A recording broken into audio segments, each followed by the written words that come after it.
We use social media, I think, a little bit differently than most firms do. We've really embraced it. We have a younger demographic of advisor, even though most of our clients are still baby boomers.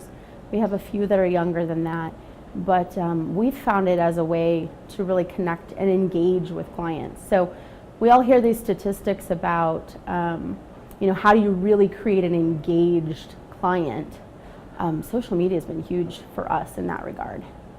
Facebook, throwing pictures up there of clients, obviously with their okay and approval on that, but it's a way for them to repost, reshare, and even get a broader audience.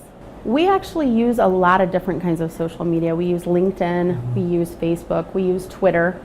From what I understand, there aren't a lot of advisors using Twitter, but it's a great way to share information, and certainly at conferences and things, it's a good way to see a back channel.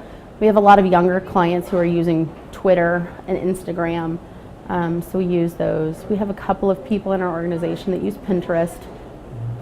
I think the key, though, is finding something that works for you.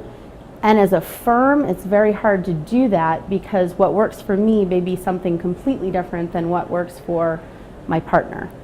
He may be really well versed in LinkedIn and Instagram, whereas I may be a Facebooker.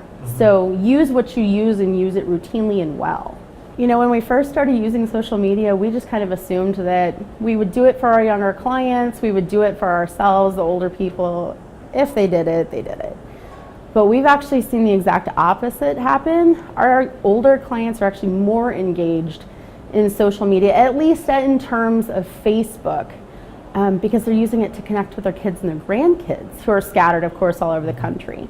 And so we've actually seen a bigger use of it by our 55 to 75-year-old clients.